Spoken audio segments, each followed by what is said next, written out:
This is Speaking of Shakespeare, conversations about things Shakespearean. I'm Thomas Dabbs, broadcasting from Aoyama Gakuin University in central Tokyo. If you are joining us on YouTube and wish to listen to this program as a podcast, you may click the link below to your favorite podcast platform. This talk is with Fiona Ritchie at McGill University in Montreal. Fiona is currently serving as the Director of Graduate Studies in the Department of English. We will cover her career as a literary historian of Shakespeare and Shakespearean theater in the Restoration and 18th century. And we will begin with a look at her forthcoming book, Shakespeare in the Theater, Sarah Siddons and John Philip Kemble. This series is funded with institutional support from Aoyama Gakuin University and also with a generous grant from the Japan Society for the Promotion of Science. Okay, Fiona, you are a theater historian of what is called the long 18th century, an era that spans from the Restoration period beginning in 1660 to 1830. Is that right? That's my definition of it. I think my long 18th century might be slightly longer than some other long 18th centuryists. I think I understand the argument for that. But we know you from your work on Shakespeare in the 18th century, and particularly on women in Shakespeare in the 18th century, and also from other work that you've done. But first, let us hear something about your forthcoming book entitled Shakespeare in the Theater, Sarah Siddons and John Philip Kemble. And also, welcome to the program. Thank you. Thank you so much. It's really nice to be here. So the Siddons and Kemble book is forthcoming by the end of this year, 2022. And from Arden Bloomsbury, it's for the Shakespeare in the Theatre series that is edited by Peter Holland, Farah Karen Cooper, and Stephen Purcell. And the series basically each volume looks at a different company or director to try and to think about their work on Shakespeare, but to try and set it in context with what else they're doing in the theatre at that time. And I think the majority of the books have been very contemporary or recent in focus. So books on Mark Rylance, on Nick Heitner, and so on. Lucy Munro's written one on the King's Men, so that's sort of adding some historical dimension. And mine is sort of to add a bit of 18th century content to this series. And I think I'm right in saying that Sarah Siddons is actually going to be the first woman featured in this series, which is kind of amazing to me. But I know Liz Schaefer's working on a book on Phyllida Lloyd, I think, so there will be others. But it was important to me, given my work on women in Shakespeare, to try and bring in that perspective. And so what I decided to do was to think about Siddons and her brother, John Philip Kemble, who were the most famous actors of their generation, the late 18th, early 19th century, and to think about what acting together brought them. So what were they able to do by performing alongside each other in the same plays? So the plays that I focus on are really the ones in which they worked with each other. And in some ways, there's, Siddons is the star of the partnership. She was she's the older than her brother. The older sister, right? So she sort of paved the way for her younger brother. But then he became manager, first of Drury Lane and then of Covent Garden. So in that respect, he has a bit more influence because he can sort of program the repertoire and so on in ways that are not available to her. But they're acting together from, one of the earliest documents we have is a playbill, I think from 1767, that shows them acting in the provinces as children because they were part of a theatrical family. And then they acted in London together from the 1780s onwards. They acted outside London on tour in the regions. So there's a big kind of performance history to draw on there of their joint performances. Yeah, well, just looking into this, and I think you're going to tell us much more about this in this book and in future research we'll get to. But these are actors, not as much Kemble, but Siddons, did not fare well at first and had to do regional theater and make a name for herself and make a comeback. And her biography, I'm sure you go into all of this in the book, and also I think in future work on regional theater, which is so important. We think of London, we think of Covent Garden, we think of Drury Lane, and those those big venues that are so famous, but and we just see these people in in the line, at the peak of their careers, already famous, but we don't see them as they struggle through, do we? Mm-hmm.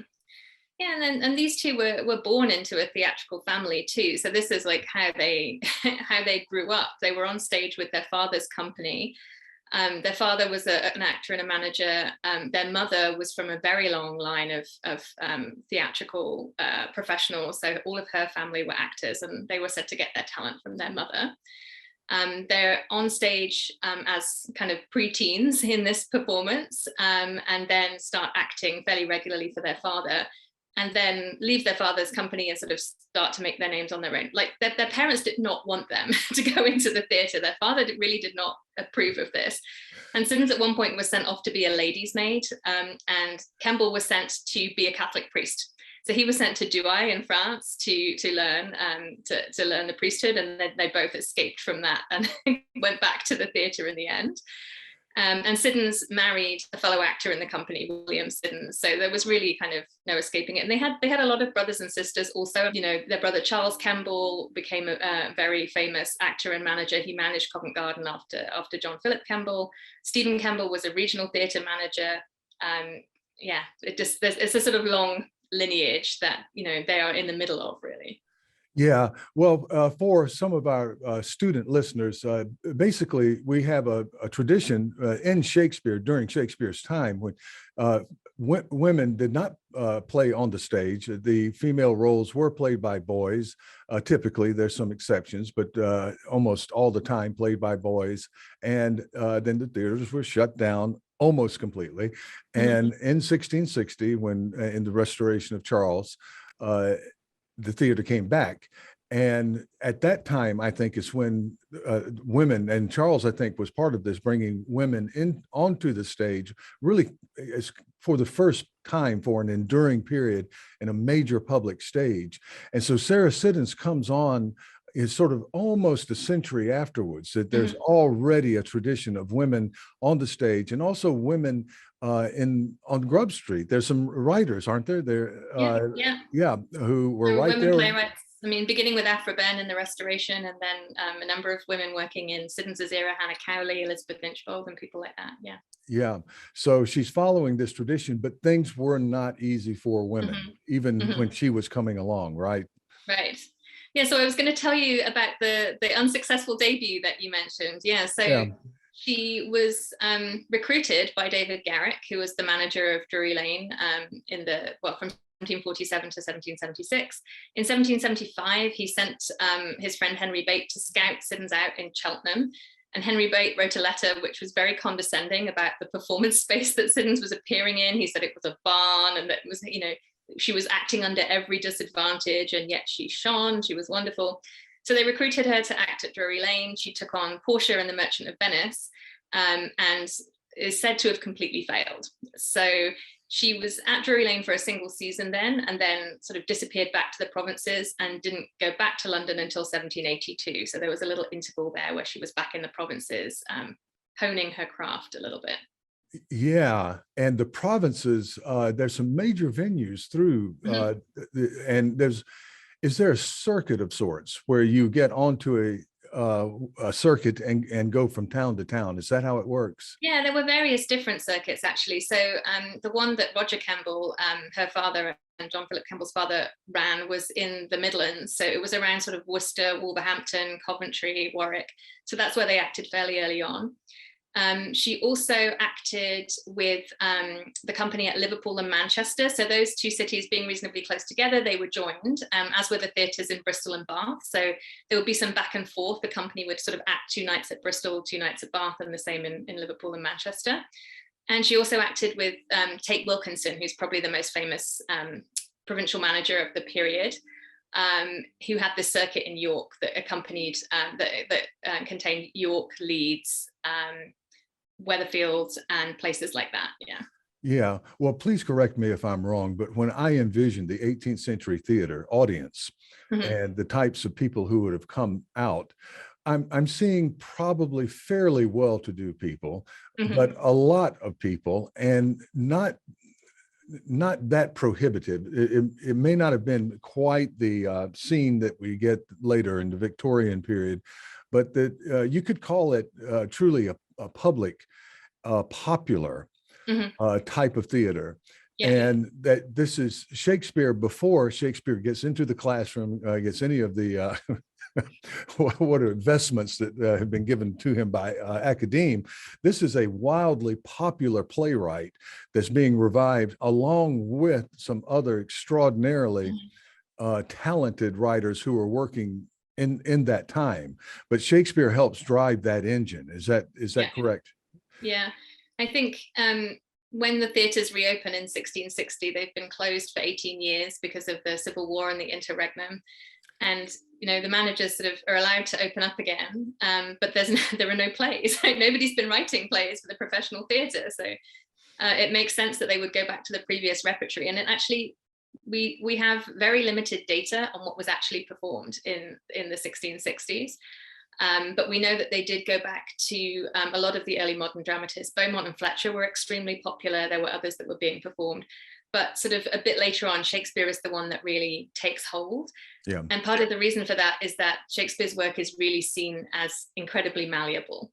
So they can update it, do what they want with it, revise it, change the ending, find ways to add more female characters now that they have actresses on the stage.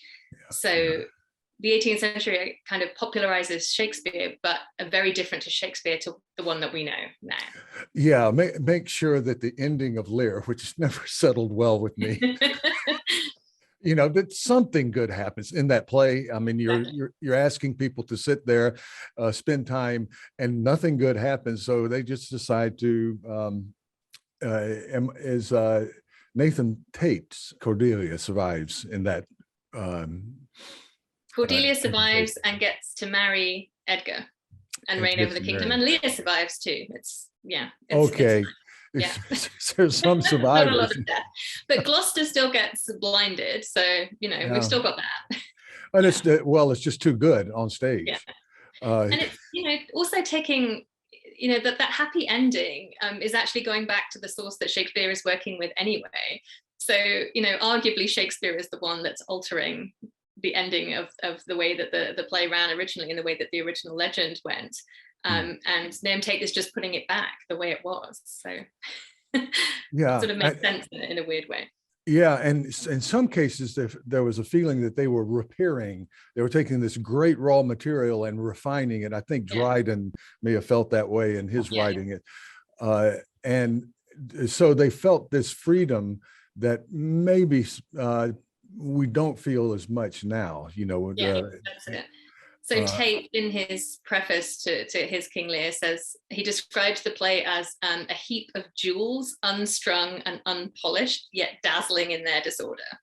So he's like, I've got individual chunks and I just need to put them in a nice setting and put everything in the right order and it will be much better. And a lot of what they're working against is the lack of morality that they perceive in Shakespeare's drama. So, for us, I think for many of us, sort of the point of King Lear is its moral ambiguity, but they struggled with that immensely because theatre had to have a moral purpose. And so if you have the good characters punished in the way that Shakespeare does, it's not really very edifying for the audience at the time. And that's part of the reason for the revision too. Yeah, but when I'm thinking of the Restoration, I'll move a little bit beyond the Restoration. I know we're in the late 18th century with your book, but when I think of the Restoration writers, there was some racy stuff in there in those plays. Kind of, I think there's sort of a bit of a discrepancy between comedy and tragedy, and that comedy was sort of mostly where the racy stuff happened, and tragedy was supposed to have this edifying aim. And Charles II is very disingenuous about this in the Royal Proclamation, sort of allowing the theatre reopen and then allowing actresses on the stage, because he says that one of the reasons to allow actresses is to avoid the immorality of having boys acting women, which could potentially be an incitement to homosexuality within the audience. So he wants to purge that, and he wants to get rid of anything scurrilous and obscene. I mean, Restoration drama places the actresses in some fairly dubious situations in terms of morality. They're often subjected to rape, to sexual harassment on stage.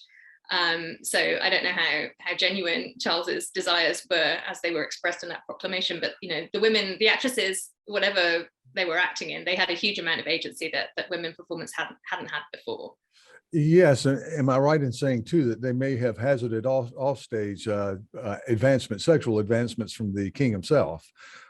Some of them certainly did, yeah. So Nell Gwyn started as an orange seller in the theatre and then became an actress and then became the mistress of the king. Some actresses certainly did work become mistresses of the aristocracy or the royal family, but others did not. Others were often, they needed to be respectably married, often to another actor, in order to kind of maintain their reputations. But it was certainly a dangerous place for a single woman to be. Oh yeah, oh yeah. Well, that's just, I can't wait to see this book and to see what you've come up with. What I want to do is kind of advance a little bit to, not that things, are done and finished. The book is not out yet, but you are moving into this regional theater scene. And I'm very interested in this because I have an interest in 19th century, the theater circuit in 19th century America, and how these things managed to survive in times when transportation was not that easy. And setting all of this up, they had, when you see what's left over of the images and pictures of this stage, they really went in for costumes and sets and that sort of thing. So they have to move from town to town, place to place, be mobile like the theater companies in Shakespeare's time when they did court plays at various venues.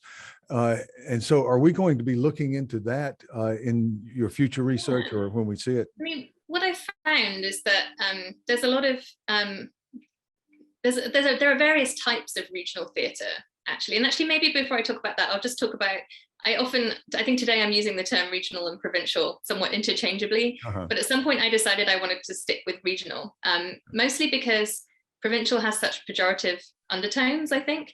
And so I was sort of trying to find a way around that. But, all of the theatre history to date largely talks about provincial theatre history. But, what I mean is, things that are happening outside London, often in, very large towns that are quite sophisticated in themselves. But so there's lots of different types of thing going on. So you have these circuits, then you have these strolling companies who are the sort of quite down at heel ones who would have a very limited amount of costumes and props.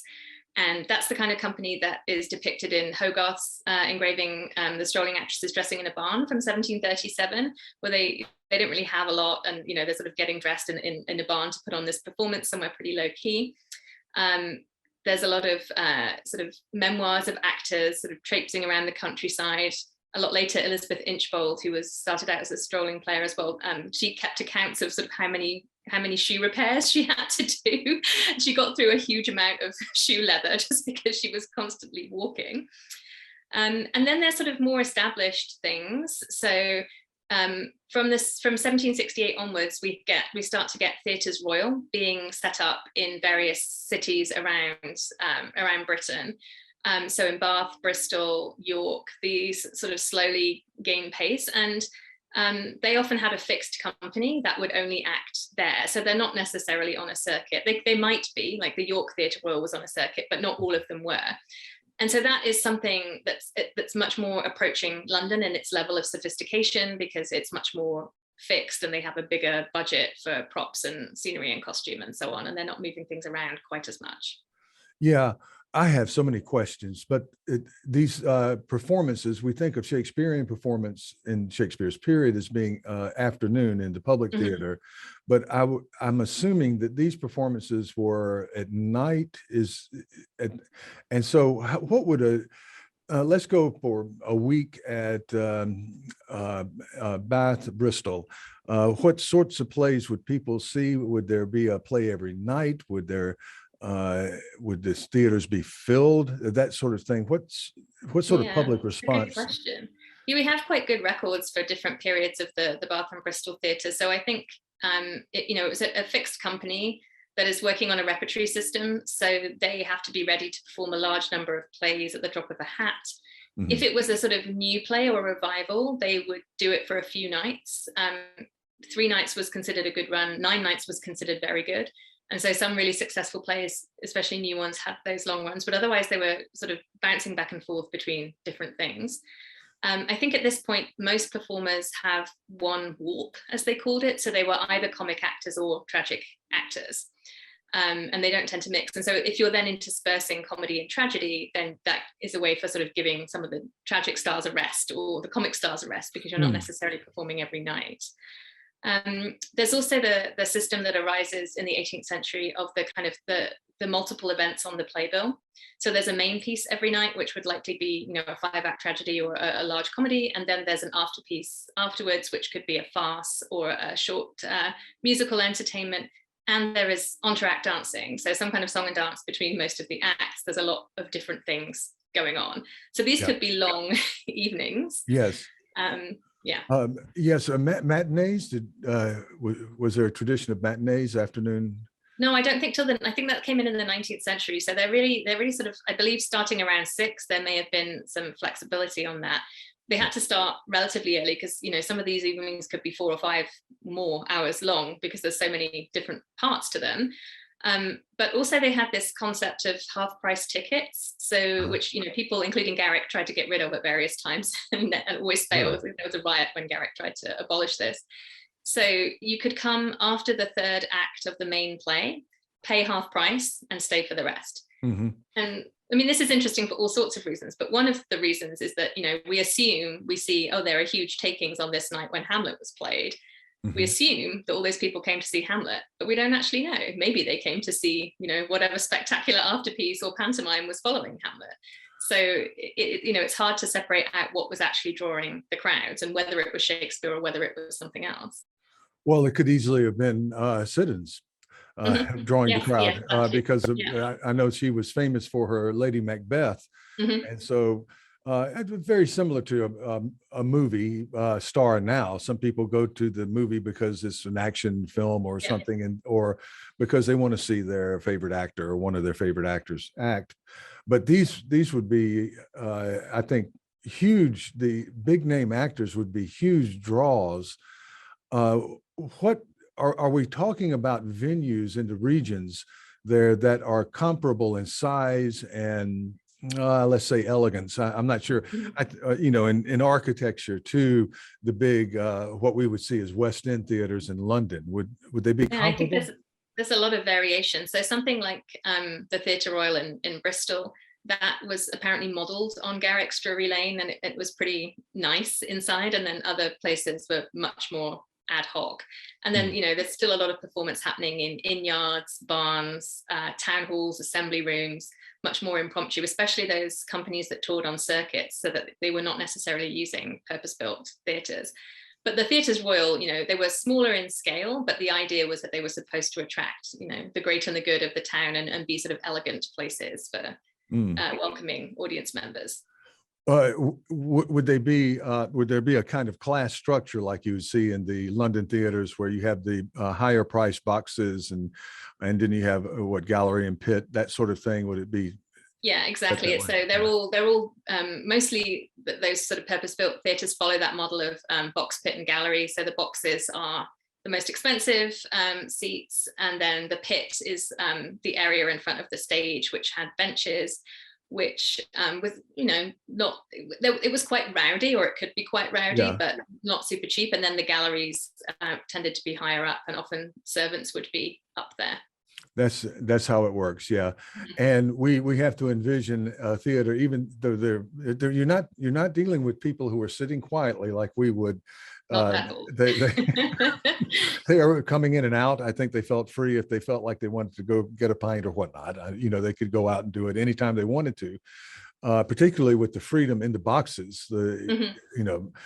And we see this in our reading and also in films and so forth. You might pop in and then pop out, and then you're watching, just like in Hamlet, you're watching people watch a play. There's a social scene there, and whoever are considered the aristocrats or the big name people, you're watching to see how they respond to something on the stage. So there's drama within the drama. In the crowd, right? Yeah, so Pepys is very good for this. I mean, I think the theatre going part of Pepys is such a small part of the diary, and he was such a unique person. We sort of need to be a bit careful about taking him as representative of all Restoration theatre goers, but he's just so quotable and so fun. So he has lots of anecdotes about, I saw Lady so-and-so and feasted my eyes on her instead of on the performance, or I went backstage and talked to the actresses. I mean, there's a sense of ownership that, you could circulate backstage until Garrick banned that much later. And also the key thing is that the auditorium is light. And I think that makes a huge difference, because they don't have very efficient ways of dimming the light in the house, because it's all lit by candles. So everyone can see everyone else. And that, I think, encourages people to look at what else is going on. I mean, there's occasionally dueling breaking out. There are obviously there's flirting going on, sex workers looking for customers, orange women selling oranges, and, whatever else you can think of. And it would really depend. The audience is often creating a spectacle that is as interesting as what's happening on stage. Yeah, well, the theater really did seem to flourish under, first Garrick and then Kemble, when it was managed well. And could you talk about that a bit, the management of the theater, because it's so important, you have to keep the structure operational. And also, I'm assuming that there were shareholders in the theater, that there was, what types of ownership? How did the theater, let's say a set venue like Drury Lane or Covent Garden, how did it maintain itself over these kind of long stretches? Yeah, so Garrick was both proprietor and manager. Sometimes the proprietor could be sort of the money, but very hands off. I mean, he shared that partnership with James Lacey, and they had an agreement that Garrick would manage all the stage business and Lacey would just do the finances, basically. And when Kemble bought into theatre management, so he was manager of Drury Lane, the proprietor at that point was Richard Brinsley Sheridan, and there's been a lot of debate about what precisely their responsibilities were. Sheridan was often in Parliament. He was an MP, often giving parliamentary speeches, and also writing plays. But he was very invested in the day-to-day running of the theatre. But Kemble very much was the person who picked the repertoire and who cast the plays and decided, which vehicle for himself or for his sister he was going to put on at any given time. So but he was still always answerable to Sheridan, and the one thing that Kemble always refused to do was purchase new plays.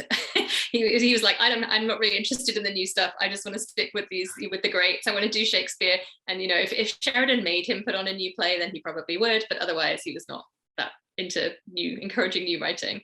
And then when he bought into Covent Garden, he owned a 1/6 share. So he's a sort of partial shareholder, but he has the role of manager, and he's also drawing a salary for being manager. And so, sometimes the other shareholders or proprietors were more hands-on, sometimes they were more hands-off. And I think one of the things that Garrick did that Kemble continued, Garrick was not the first person to be both an actor and a manager, but I think, having been an actor, and I'm not afraid to say an egomaniac, I think Garrick gets a lot of attention that maybe is not always well deserved. I think he really wanted to try and put the focus on the actors and sort of try and keep the audience in check a little bit more. And so he did enact a number of reforms that tried to make the theatre a bit more respectable. So he banned this practice of audience members going backstage. He banned audience members sitting on the stage. Kemble, we're this talking. Is Garrick. Garrick. It starts with Garrick, yes. So he banned audience members sitting on the stage, which is something that had gone back, to the early modern theatres. And he tried to introduce to get rid of the half-price tickets and failed. So he's really trying to to put the focus on the performers and to have them taken seriously as professionals. I think what you see in something like Pepys's diary is this, and in the proclamations by Charles II that reopened the theatre, is really the sense that the actors are the servants of the public, and that the public therefore have the right to interrupt the performance or to go backstage or to throw fruit or whatever it might be. Whereas with Garrick and then later with Kemble, we're working towards acting as a profession that is to be respected, and that people should be paying attention to what is happening on the stage. There's so much there. And just a flurry of questions that I have about about this. You know, we kind of think of these things as institutions, but they were run day to day. You have these managers who could step on stage and act at any time. But the big question I've had, and this is in the Shakespearean period too, is was there any sense of there being a director? Would Garrick or Kemble have also been, as in our modern view, would they have directed plays? Mm-hmm. Yeah, I think, Garrick maybe experimented with this a bit. I mean, he was mostly interested in himself and like what he was doing, but obviously he also staged plays that he was not in. But in Garrick's day, there's very little in the way of collaborative rehearsal. So they're not really rehearsing together. By Kemble's time, that's happening a bit more, and Kemble was much more insistent on making that happen.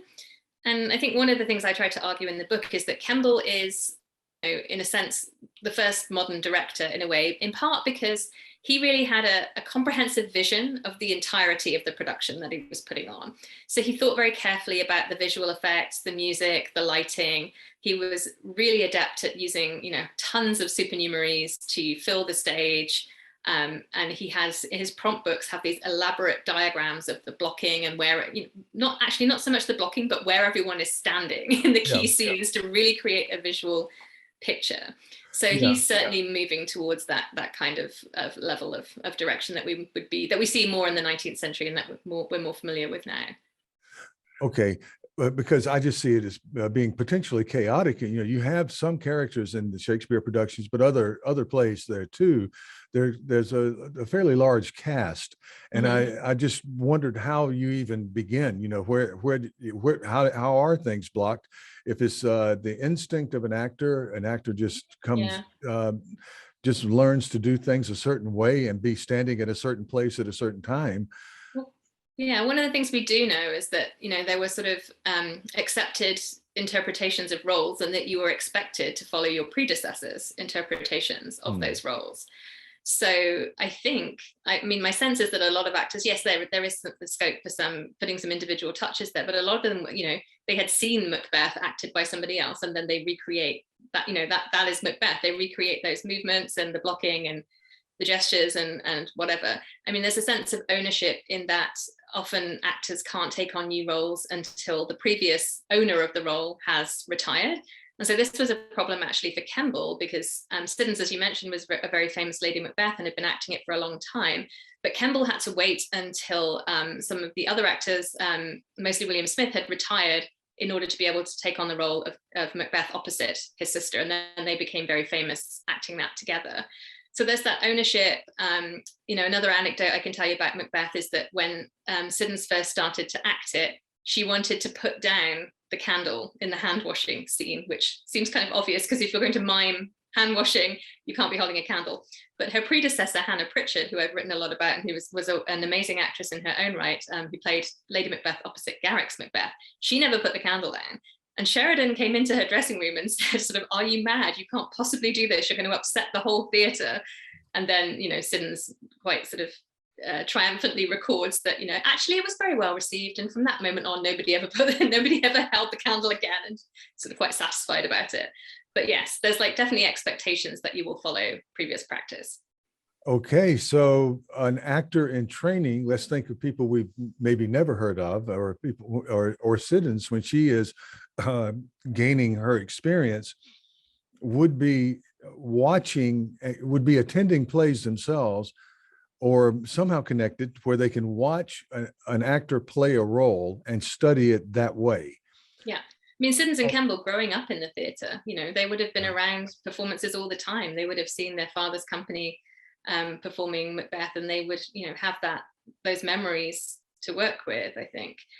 And Siddons and Kemble also to sort of the part of the first generation of actors to really think about the interpretation of the role, very much based on the text. Kemble made very careful study of the text, partly for acting purposes and partly for his directing purposes. And Siddons does the same. A lot of her reminiscences are about reading Lady Macbeth and how she sort of worked her way through the role and how she came up with her own interpretation. And that was sort of what led to her making changes that might have been subtle at first and then later became a bit more pronounced, I think. Okay, so we're looking at a period where people feel very free to adapt Shakespeare to Mhm. whatever their tastes are. But uh, I'm wondering if some of the same rules, though, did. I mean, at one point, you lose the sense of authenticity if you Mhm. wander away from the text. I think in modern, what we consider the modern standard is you can change a lot, but Mhm. you can't add too much to the Yeah. Shakespearean language. You can cut the Shakespearean language, but you don't change the Shakespearean language. I wonder if that standard was in place for those performances in mid to late to 18th century to early 19th century. That's a very good question. I think, they had a very loose understanding of what Shakespeare was, but I think possibly the most important thing here is that a lot of those adaptations from the Restoration actually were still being performed by Siddons and Kemble 100 years later, and they were Okay. not restored until 1838. The full version was not restored until 1838. So both Garrick and Kemble made some changes and sort of reinserted some of the Shakespearean language, but the plot was basically the same. We still have the love story between Cordelia and Edgar, and we have the good characters surviving at the end. The same with Macbeth. They're working with Davenant's version of Macbeth, which has come to them through Garrick. Garrick has made some changes, including adding a huge death speech for himself, just so he can showcase his skill in death scenes, and that's what what Siddons and Campbell are working with, 100 years later after the original adaptation. Wow. So a parallel tradition develops beside Yeah, Shakespeare. and Campbell makes his own adaptations. Actually, I mean, he's not. I mean, a lot of what he's doing in his versions is restoring some of the Shakespearean text that has been lost, but he certainly puts his own spin on things and cuts passages and rearranges things. He does that with his Coriolanus, with the Tempest, and with various plays, Henry VIII. Just thinking about the way that he wants to present them in the theatre that he has now, which was very different from Shakespeare's theatre and very different from the Restoration theatre too. I mean, much larger, I think, at this point. Yeah, and I'm thinking that the Restoration Theater was a little bit more of an aristocratic and Mm-hmm. citizens, higher level citizen scene, not nearly as big as things. I see things opening up uh, greatly in the 18th century. Now, I'm wondering though, would you, okay, so you have a major theater in London and a major theater scene, but at the same time, those regional theaters are showing plays, and Mm-hmm. you need actors. You can Mm-hmm. use the same plays, but you can't use the same actors. Right. So Yeah. there must have been in those regional theaters some people who had kind of local fame, like the Yeah, yeah. absolutely. No, I think that's definitely true. There are some sort of local stars. And then we also have, I mean, they're harder to document, but yes, they're there. And then we also have the London performers going on tour to the Yeah. regions. And actually, I think one of the things about this somewhat uniform production style is that, if you're Sarah Siddons going to perform Lady Macbeth in Cheltenham with a company that you've never worked with before, if everybody is doing like a fairly standard version of Macbeth and you're not doing any rehearsals, like that's going to save you some headaches, right? Yeah. So I think that's also part of it, because often, these stars were kind of inserted into companies that they've never worked with before. And Siddons often has some fairly snippy comments in her letters about how she had to play with this company who were terrible and nobody knew their lines and they were so unprofessional, and etc. So they would just go in, Siddons would just go in and plug herself into an existing company that was playing basically that one theater. And Yeah, and whoever was playing Lady Macbeth would have to was displaced. Yeah, and surrender the kind of stage to her. probably And pretty ticked off. Yeah. yeah, well, but that makes complete sense to me. There are some other things I want to talk about, some Sure. kind of key words, and you've done some work on what's called emotional contagion. Mhm. And please tell us more about emotional contagion. Absolutely, yeah. So this is sort of building on the idea that I mentioned before of the theatre being light, and everybody being able to see each other, and what difference that might make to a performance. I mean, there's many facets to it, but I think the basic premise is that, and others have written about this other than me. So Bruce McConaughey is one of them, and Susan Bennett, people who've worked on audiences, that in a lit theatre, when you can see other people's facial expressions, emotion is going to spread. much more easily. I mean, we all know that it spreads pretty easily in the dark anyway, right? Like, I don't know if you've ever had that experience of being in a theatre and seeing everybody crying and then suddenly finding yourself crying or whatever. But in a lighted theatre, I think it spreads more quickly because of that visibility. But also in the age of sensibility, as the 18th century was, when people are very invested in portraying an emotional response to culture, literature, theatre, life, because that is a way of proclaiming your own moral status, right? Can you react empathetically to the woes that you're seeing on stage? That demonstrates that you're a good person. So there becomes a sort of ambiguity about emotional contagion in that, you know, the emotions are spreading around the playhouse, but are they actually genuine, or are people performing them because they feel like they need to have a particular reaction? Demonstrative. Yes. Yes. So they need to cry to prove that they're, you know, they need to cry at the ending of King Lear, even though it's now happy, to show that they are, you know, that they're responding to the moral that play is now teaching.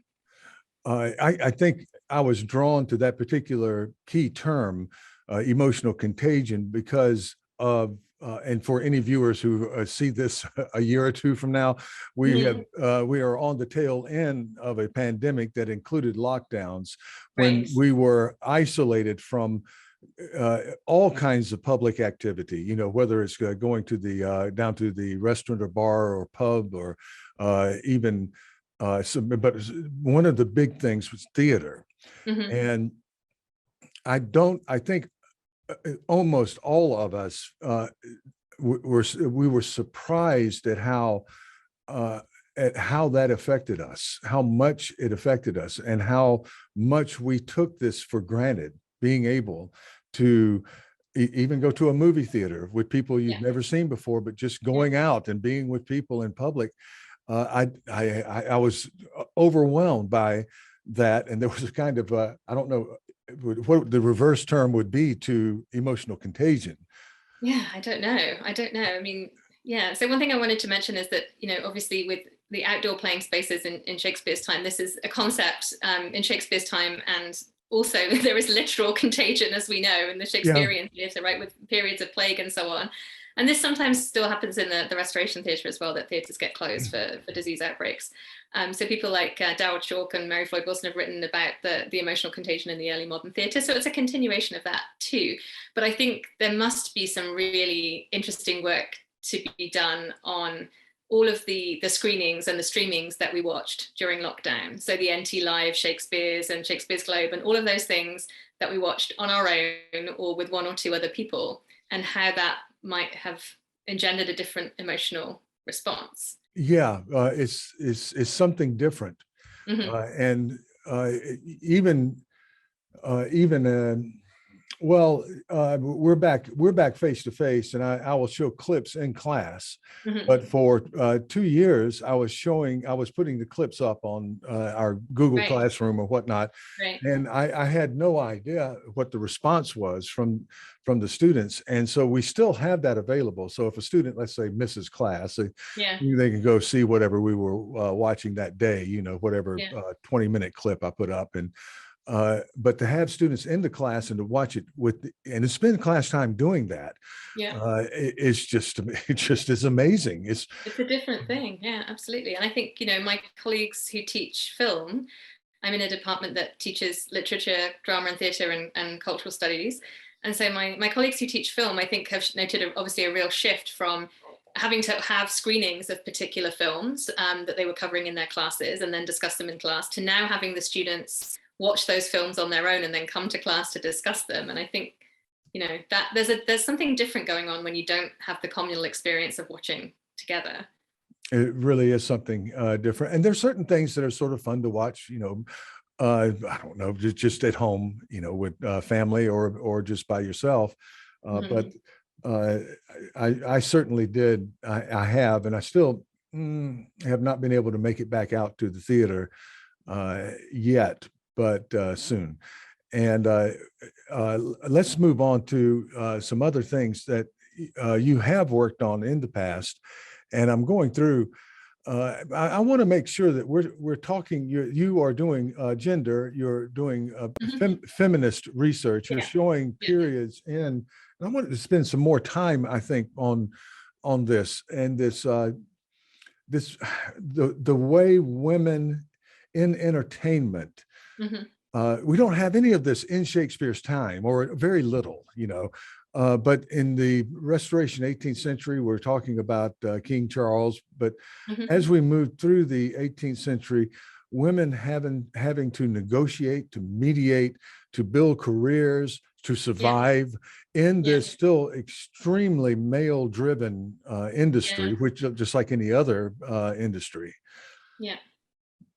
Yeah, absolutely. I mean, I think there are so many different strategies for doing that. So I think Siddons herself, her marriage was not a particularly happy one. She married this actor, William Siddons, who was a lot older than her. And, he was a sort of bit part actor and continued acting for a bit, but then sort of became her full-time manager, and often squandered her money, I think. So she uses this as a way of kind of keeping herself respectable, because he's the one that does all the negotiations. She's going to go to Edinburgh and perform for a week. He's the one that's writing back and forth with the manager, Jackson, at Edinburgh, and agreeing on the terms, because it's too vulgar for women to talk about money.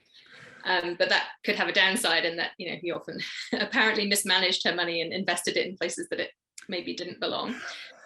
There's so many stories of that. mean, there are many other examples. So Catherine Clive, who was a contemporary of Garrick's, used the press quite effectively to make clear the way that she was being treated by the managers, and and to sort of stake her claim to being treated fairly, and to point out the way that Garrick's sexism might work.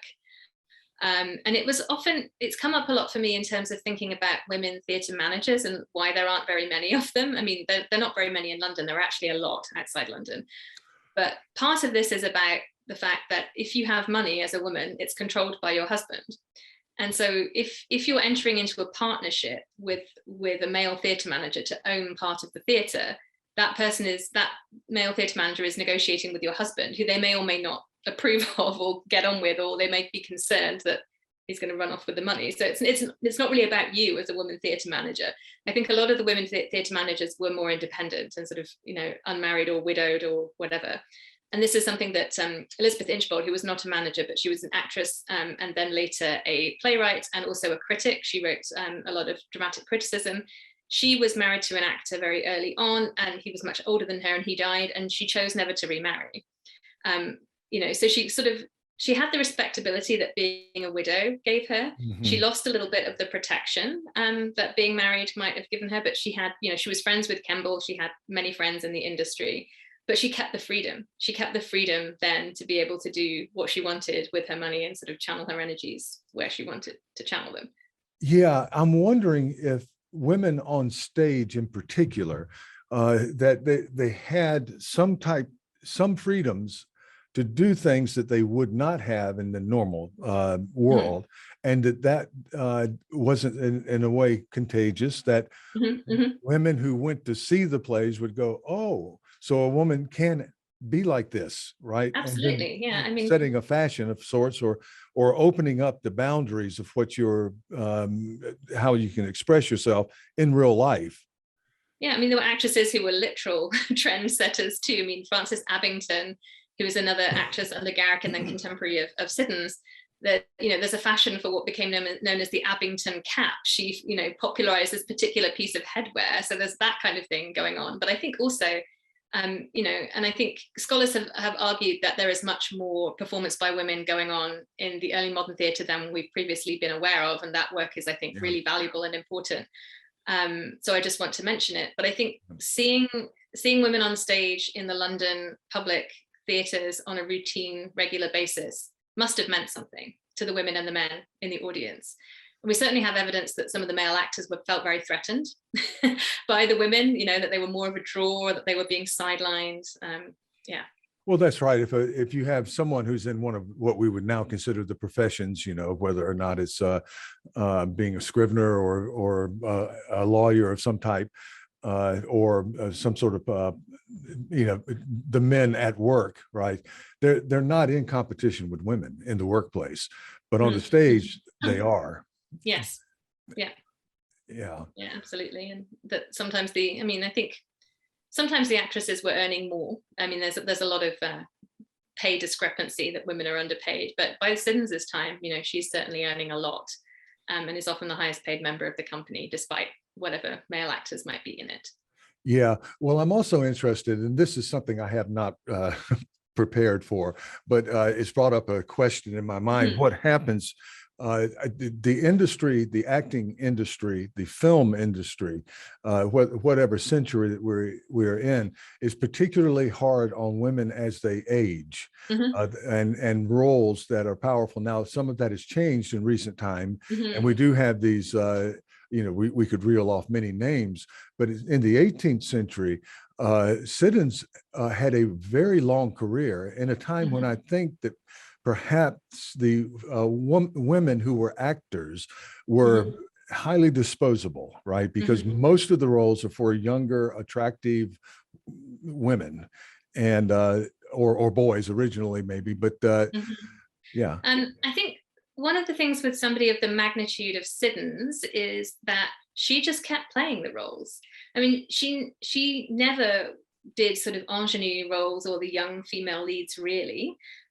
She dropped those fairly quickly. And so things like the sort of iconic, powerful roles like Lady Macbeth, Constance in King John, Queen Catherine in Henry VIII, and a lot of her 18th century repertoire, she kept playing them beyond the time that she'd aged out of them, in a way that I find quite empowering. And that doesn't mean that she wasn't subjected to criticism for doing that. So there's, I think there's still a double standard in that a woman's age and physical appearance will be commented on by the press a lot more than a male actor's would be.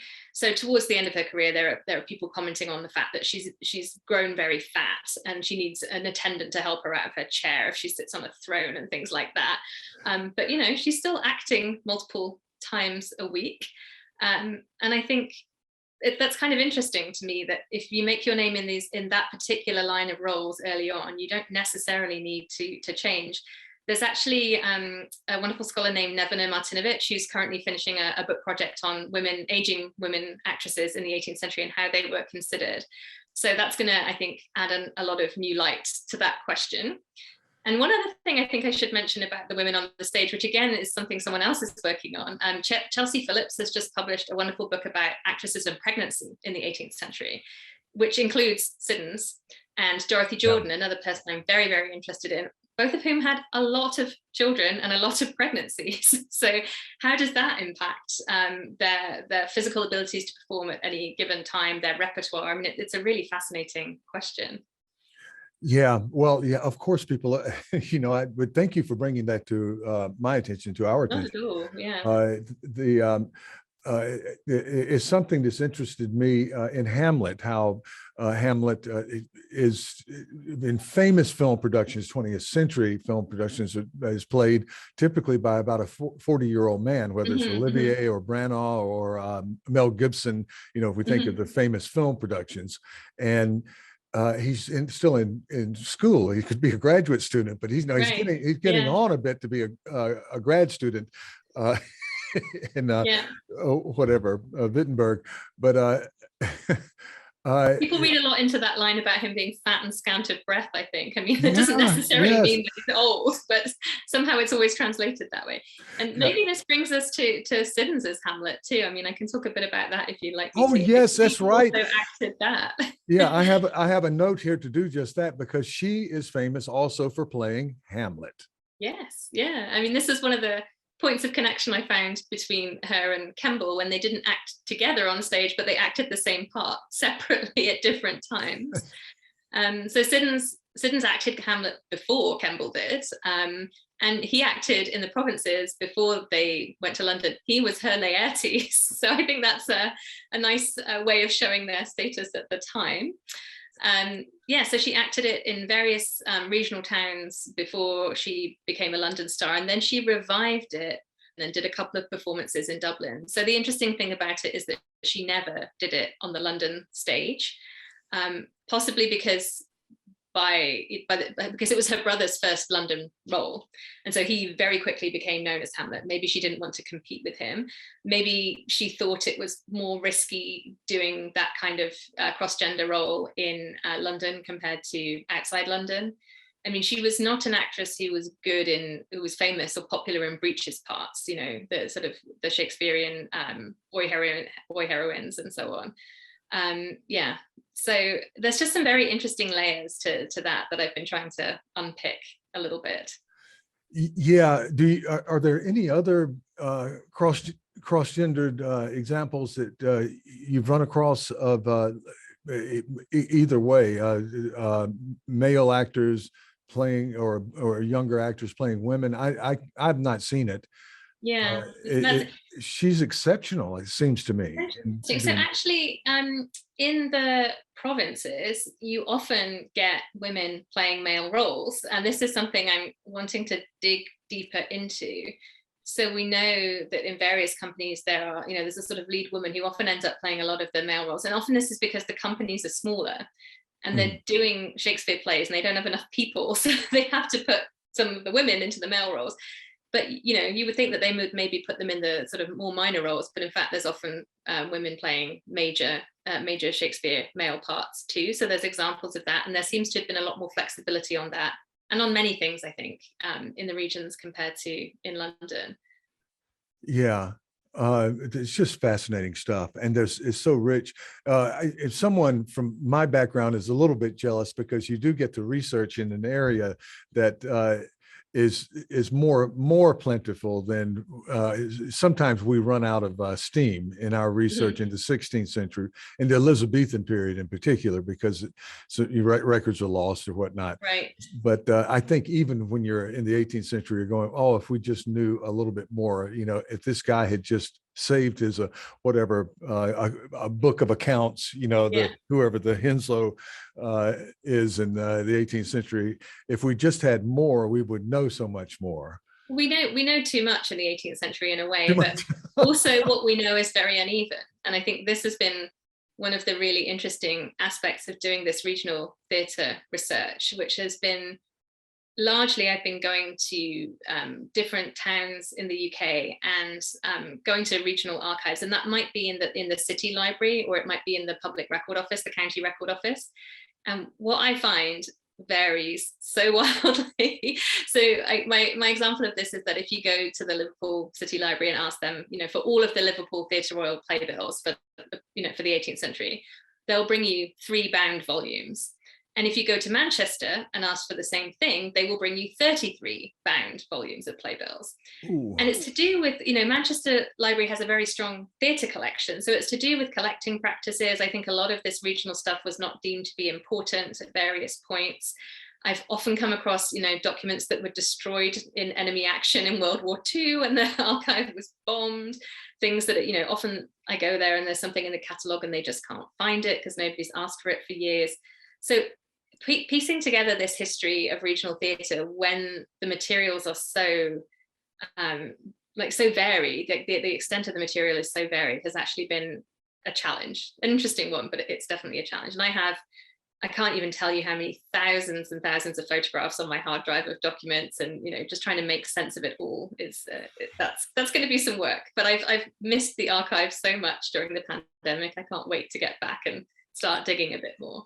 Well, I wanted to go into your research methodology for those of us who are working scholars or working to become working scholars.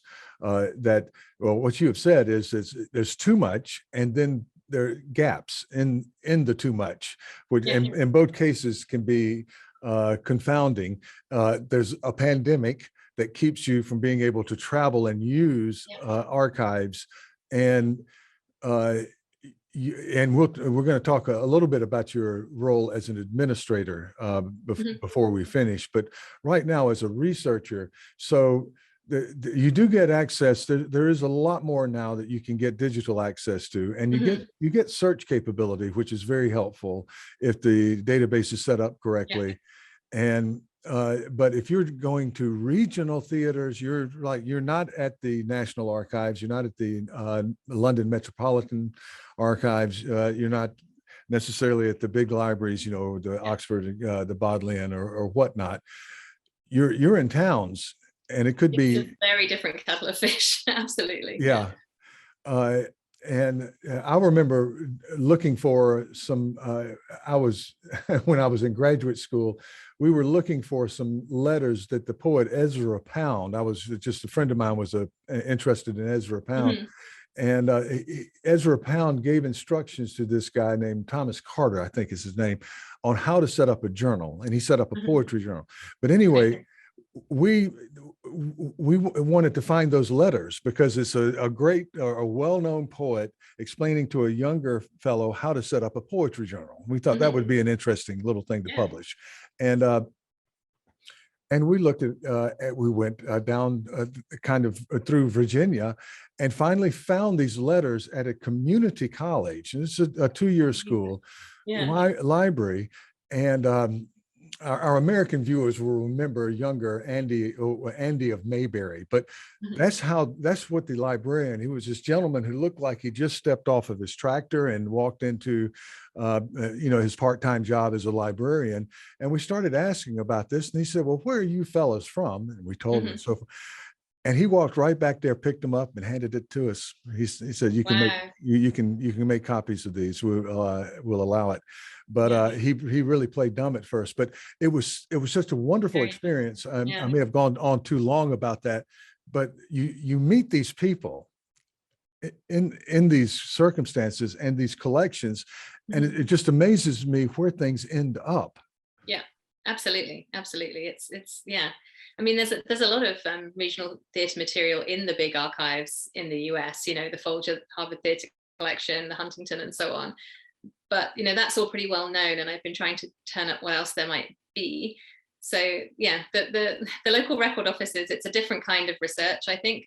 You know, I try to figure out as much as possible in advance what they have, but I can never be totally sure that you know, A, that they're actually going to be able to find it, or B, that it's there, or, you know, there might be completely different things.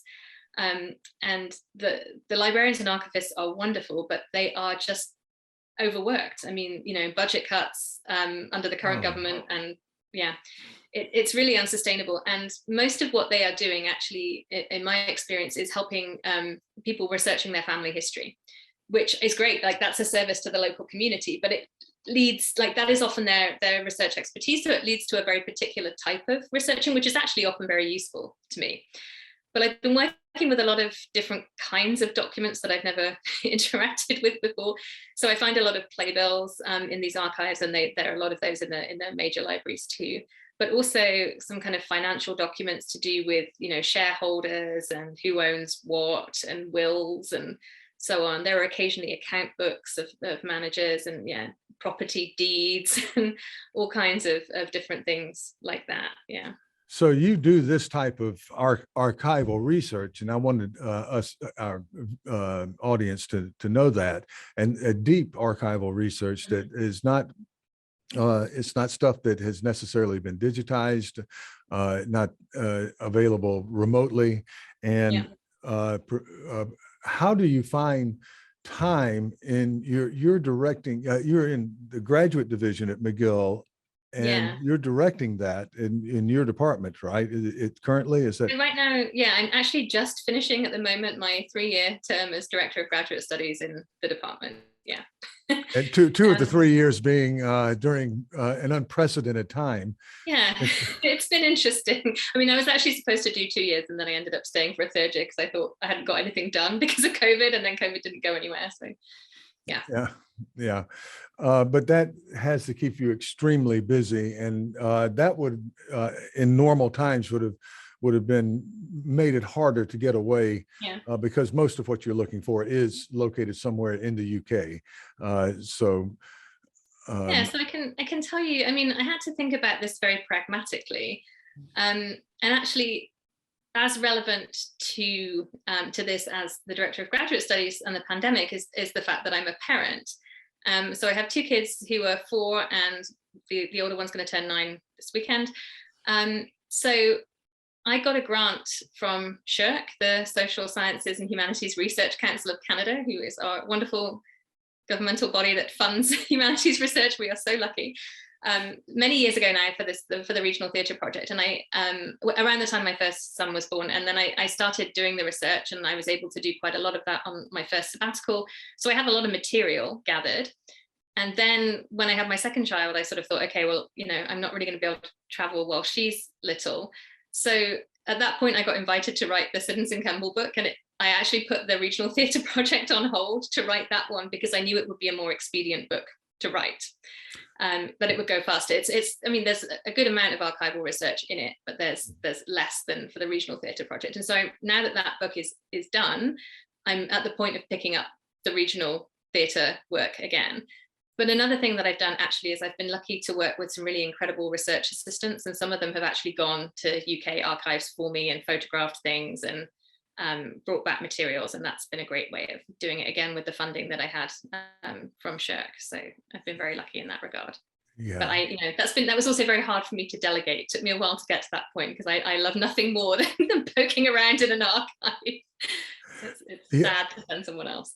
Yeah, it's a strange group of us who like it, and it's not liked by everybody. But I can see that there are some parallels between your own career and some of these women who you have been researching in the 18th century. And we talked earlier about pregnancy. Having adult children myself, I can tell you that you do get your life back at one point. There's a feeling. There's a feeling because let's see, 9 and 4. So you had a 6-year-old. When you have 2 very young children, there's a feeling that this is it. That you've fallen from the branch. All you're doing here is you're going to make sure that these people stay alive and healthy and protect them. And in my case, I remember doing much of my writing and research at night, and then when the kids came, I was exhausted. After 8 o'clock at night, and that was my that was when the muse set in before. And so we know a lot about that, but then you're doing this as a woman, and fortunately in an environment that's better than it was 200 years ago. Yes, I have it much, much easier than my subjects, that is for sure. Yeah. But there's still expectations, that you feel, and still those kinds of stresses, and then you throw a pandemic on it too. Well, and it hadn't quite gone away either. It's still lingering. We're still dealing with the effects, and a lot of what I've been doing in the past couple of years is dealing with various issues that have come up for the graduate students that have been caused by the pandemic, and there have been various crises. Morale has been low at points. Mental health has been an issue for many students and many faculty members. So that was kind of full time. Yeah. Well, just for the record, I had a student approach me after class recently, and she was interested in getting involved with our literary society, which we really encourage, and it's sometimes hard to find people, because they get busy with other things. And I said, well, just walk over here with me to the English office. And we're going up the elevator, and she says, it's the first time I've been in this building.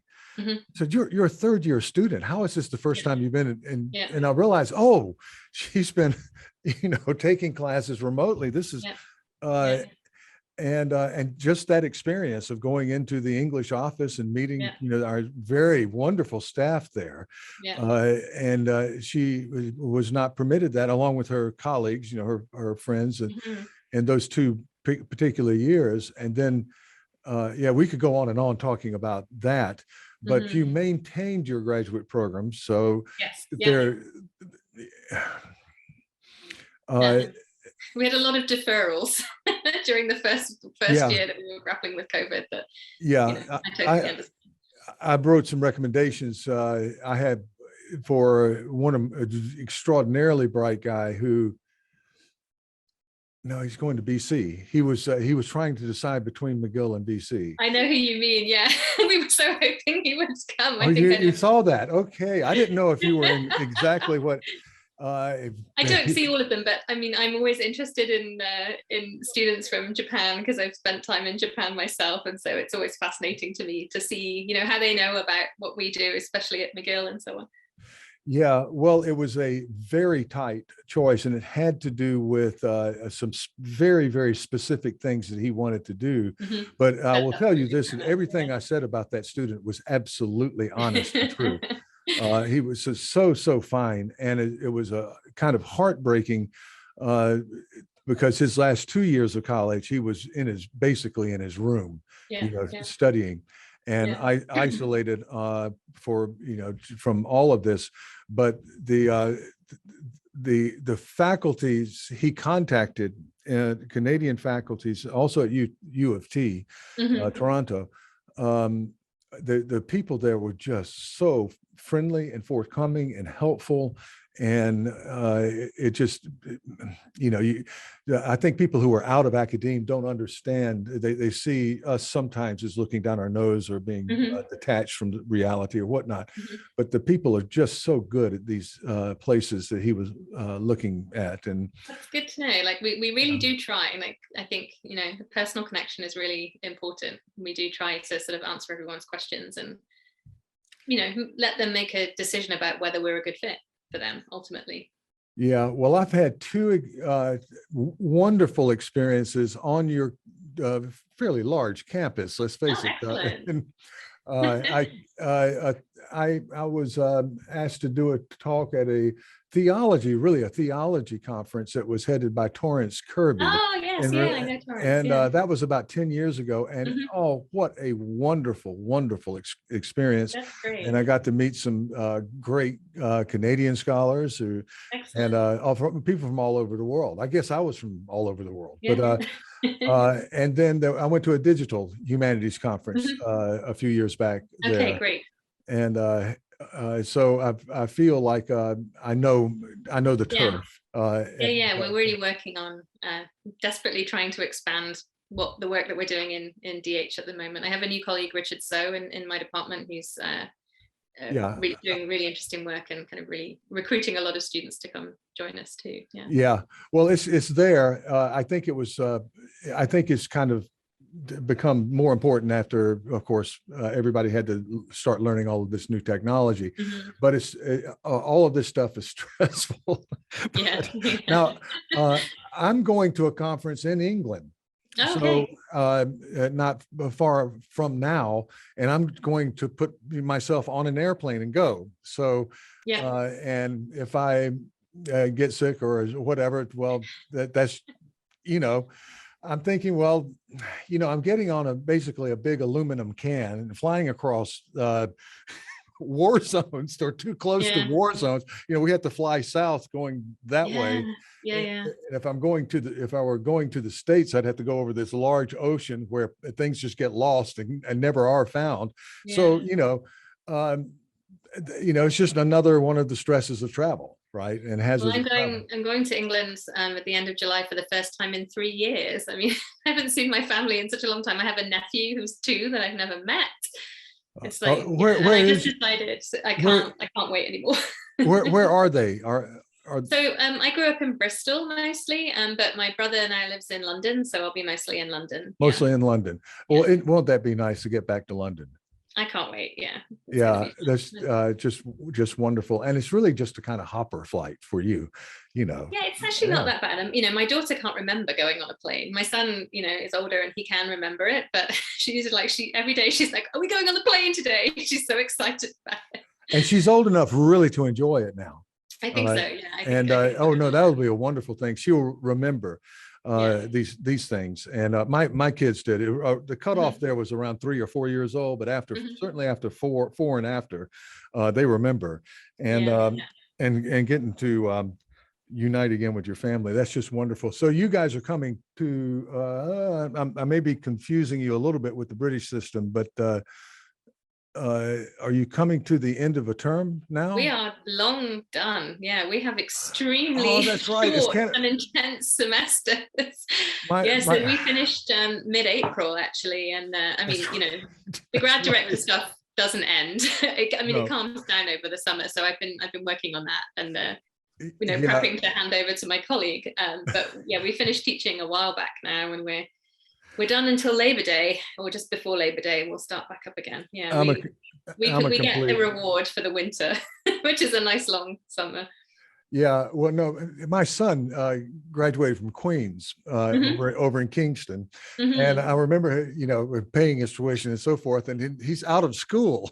Yeah. I'm going, do you have any classes? It's April and you're out of school. Now I remember, I wasn't sure that McGill was on the same Yeah. system, but yeah, it would be get out very early. And Yeah, it's pretty good. Yeah, but you know, we have like, you know, 3 weeks at Christmas basically. I know It's very intense, and we get straight back into it, which is a bit of a pain. But how civilized, though, how yeah, civilized. I just think that's wonderful. We are unfortunately in a semester system that goes through to the end of July. right. And that's just the way it is in Japan, but Yeah, different breaks, and sometimes it's hard to coordinate yeah, conferences and things like that. But yeah, absolutely. Yeah. well, Fiona, if I may, I would like to ask you to stay after we finish recording Sure. just for a moment. But from me and from the Shakespeare Society of Japan, from my colleagues here at Aoyama Gakuin and so forth, and anybody who has come in to listen to you talk about this wonderfully rich area of research that you've been doing, we express our deepest thanks and appreciation. You were here, and I met you in person, Yeah, and I yeah. hope that can happen again too. So I thank you would so love much. that. Yeah. Yeah, I mean, thank you. the Japanese Shakespeare community has a very special place in my heart, and I would love to come back at some point. And I also actually worked on the JET program when I was first out of college. So I lived in Japan for 2 years at that point. Yeah. So Oh, I would love to be back at some stage. yeah. Well, again, thank you so very much.